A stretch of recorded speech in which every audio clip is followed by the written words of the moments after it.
कनिकंज अयोध्या के श्री महंत स्वामी दास जी महाराज, संत कबीर अध्यात्म संस्थान मसौली से श्री के संत श्री निष्ठा साहेब, श्री गोवर्धन गुरु रविदास जन्मस्थली सीर गोवर्धन वाराणसी के श्री वरिंदर जी महाराज, काशी से पधारे श्री स्वामी भारत भूषण जी महाराज, पचरा साहिब पचरा धाम संत कबीर नगर से श्री सुकृत साहब जी, आज के इस कार्यक्रम की शोभा बढ़ा रहे श्री राम जन्मभूमि न्यास के महामंत्री सम्मान्य श्री चंपत राय जी, न्यास के हमारे सभी ट्रस्टीगण, सदगुरु रविदास जी महाराज की परंपरा से जुड़े हुए अनेक पूज्य संतजन, भक्तजन और उपस्थित बहन और भाइयों,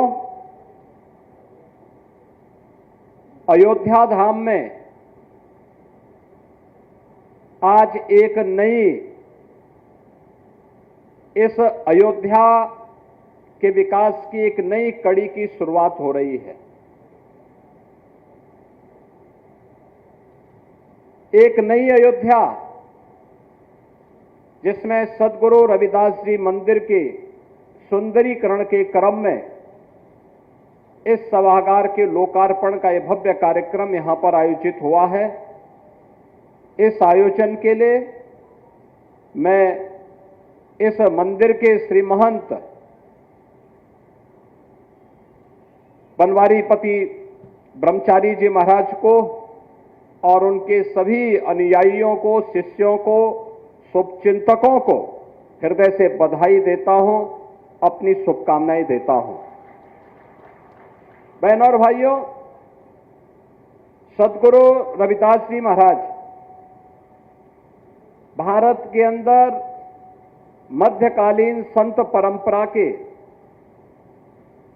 एक ऐसे सिद्ध संत थे जिन्होंने अपनी कर्म प्रधान व्यवस्था के माध्यम से तत्कालीन समाज की आंखों को खोलने, उसकी सुप्त चेतना को जागरूक करने का काम किया था। और उस समय उन्होंने जिस मजबूती के साथ सामाजिक विसंगतियों के खिलाफ आह्वान करते हुए सोए हुए समाज को जागरूक करने का काम जो किया, उन्होंने कहा, ऐसा चाहूं राज में जहां मिले सबन को अन्न, छोट बड़ो सम बसे रविदास रहे प्रसन्न। बहनों और भाइयों, याद करिए, मध्यकाल ये देश विदेशी आक्रांताओं के आक्रमण से आक्रांत था, भय का माहौल था, सनातन धर्म खतरे में था, हमारी आस्था के प्रतीक मंदिर तोड़े जा रहे थे।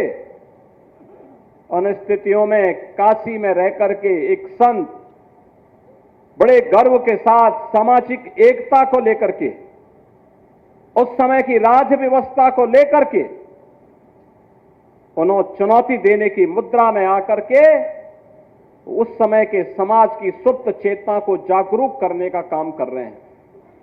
उन्होंने कर्म प्रधान विश्व को एक नई दिशा दी और उन्होंने कहा था, उस समय जितने भी आडंबर थे, रूढ़िवादिता थी, उसके खिलाफ उन्होंने तत्कालीन समाज को जागरूक करके एक नई उक्ति ही दे दी। कहते हैं, जब उनके सहयोगी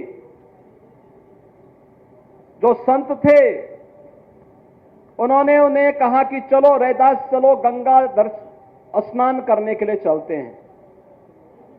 जब उनके पास कार्य नहीं होता था तो वो जाते थे, लेकिन जब कार्य होता था तो अपने कर्म को पहले प्राथमिकता देते थे, कर्म को पहली प्राथमिकता देते थे।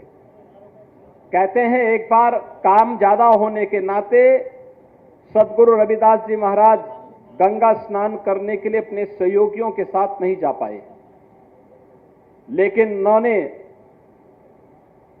अपनी कठौती से एक आना निकाल करके उन्हें दिया कि जाओ मेरी तरफ से भी मां गंगा को अर्पित कर लेना। वे लोग गए, स्नान करके जब गंगा मैया को दक्षिणा अर्पित करने की बात आई तो कहते हैं कि बाकी लोगों का तो कुछ नहीं हुआ, लेकिन जब सदगुरु रविदास जी महाराज के नाम पर एक आना की दक्षिणा मां गंगा को अर्पित किया तो पता लगता है कि मां गंगा स्वयं अपने हाथ से उस दक्षिणा को प्राप्त करती है। वे सब भौचक थे, उन्होंने कोई सोच भी नहीं सकता था कि एक ऐसा सिद्ध संत काशी में क्षीर गोवर्धन में बैठा है जिसकी पवित्र साधना, कर्म प्रधान साधना समाज की आंखों को खोलने वाला हो और लोगों को कर्म की प्रेरणा प्रदान करने वाला हो। तो वे लोग आकर के जब सदगुरु से पूछते हैं कैसी क्या भाव थे कि हमारे दक्षिणा को तो मां गंगा ने स्वीकार नहीं किया, लेकिन जब आपके नाम पर हमने मां गंगा में आपके द्वारा दी गई अग्नि को जब चढ़ाया तो मां गंगा ने अपने हाथों से स्वीकार किया। तो सदगुरु बोल पड़े, मन चंगा तो कठौती में गंगा।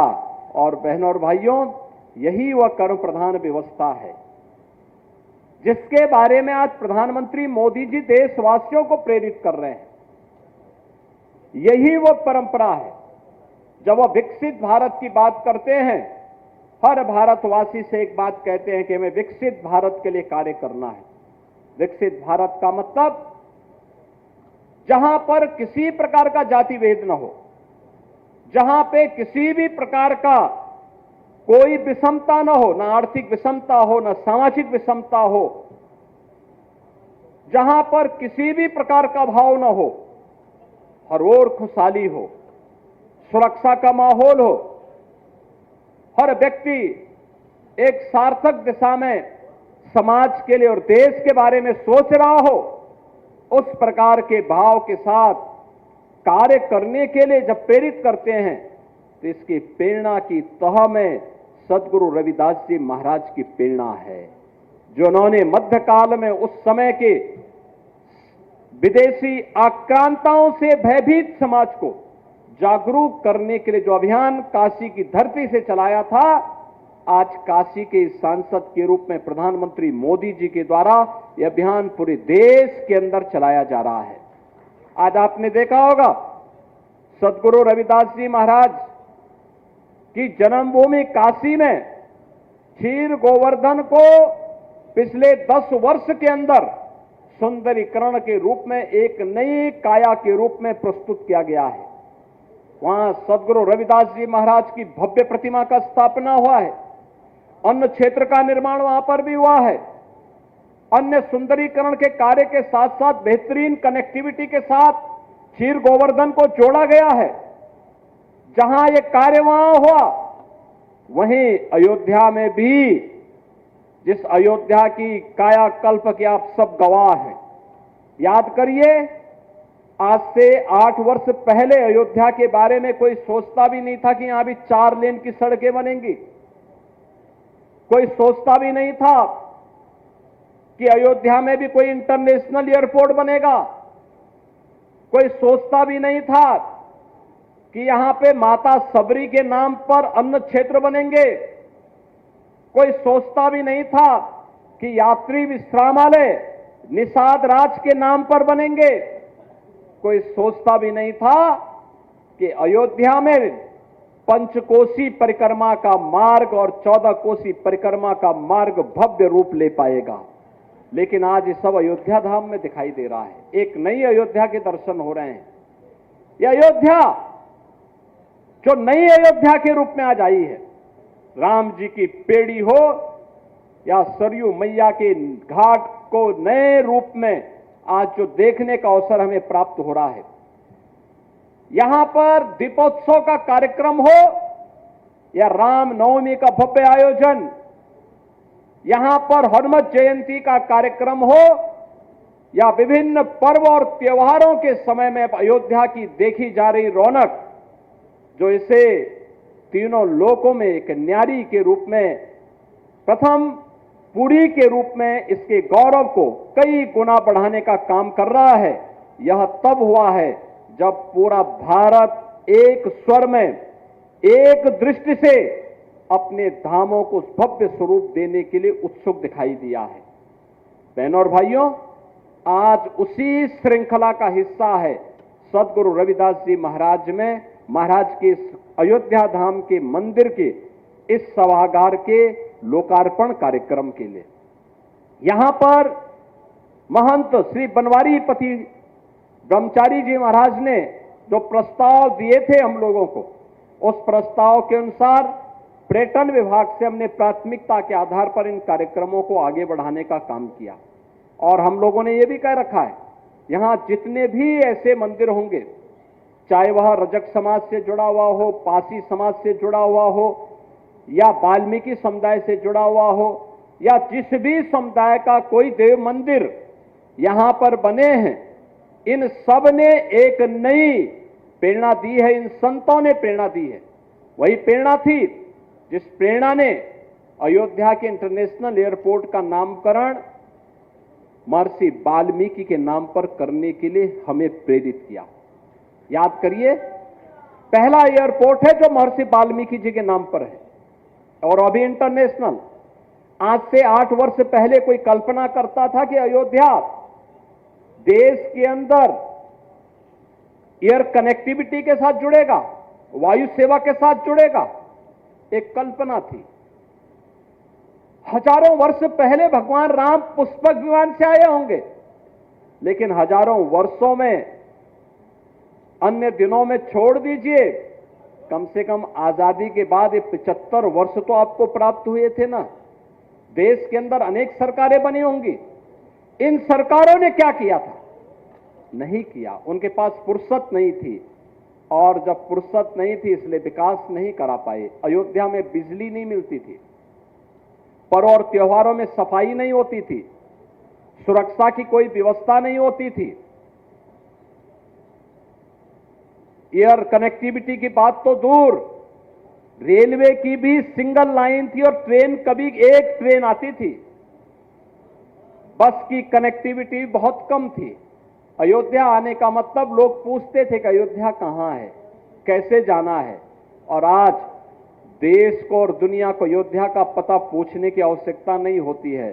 देश की भी और दुनिया की सबकी निगाहें अयोध्या की तरफ लगती हैं। हर व्यक्ति के पास फुर्सत होता है, अयोध्या धाम का दर्शन करना चाहता है, अयोध्या के मंदिरों का दर्शन करना चाहता है।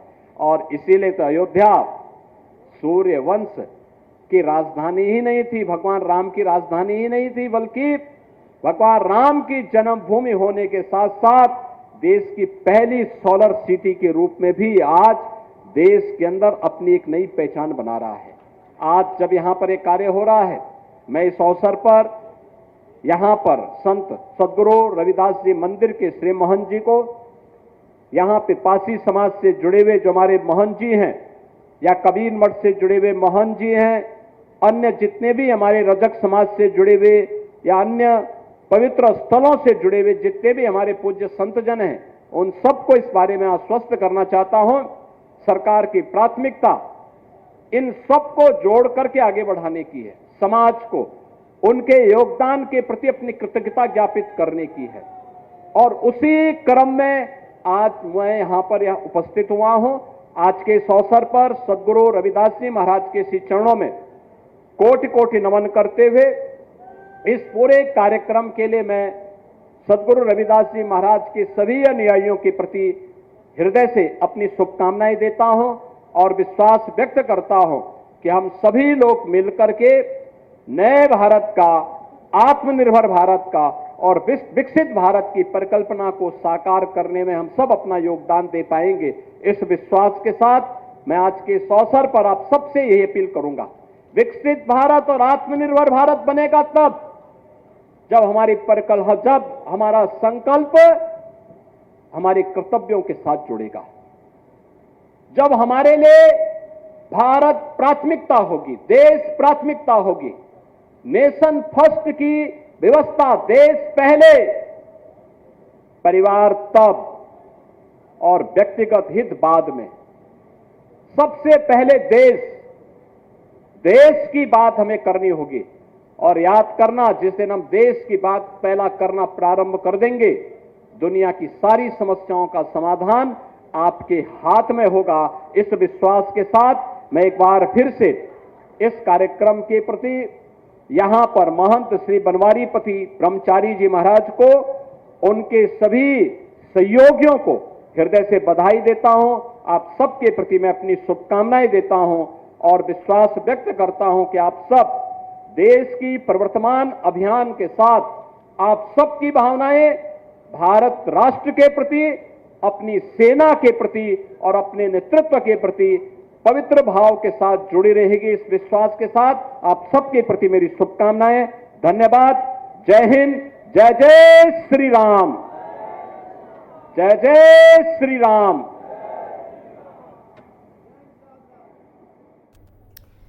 तो आप सीएम योगी आदित्यनाथ को सुन रहे थे। अयोध्या से ये तस्वीरें जहां सीएम योगी आदित्यनाथ ने कहा कि अगर जिस दिन आप देश को सर्वोपरि रखना शुरू कर देंगे, सारी समस्याओं का हल अपने आप ही हो जाएगा। तमाम संत भी इस दौरान मौजूद रहे। संत रविदास मंदिर के सत्संग भवन का उद्घाटन का कार्यक्रम, जिसमें सीएम योगी आदित्यनाथ पहुंचे, सबसे पहले हनुमानगढ़ी के दर्शन किए और इसके बाद इस कार्यक्रम में पहुंचे तमाम संत समाज इस दौरान मौजूद रहा। सभी का अभिवादन करते मुख्यमंत्री दिखाई दिए। आमंत्रित करता हूं यहाँ के उत्तराधिकारी क्रांतिकारी श्री निराला जी महाराज। साथ ही सीएम ने कहा कि आज अयोध्या का पता पूछने की जरूरत नहीं, आज हर किसी की नजर अयोध्या पर है। देश विदेश से लोग अयोध्या पहुंच रहे हैं।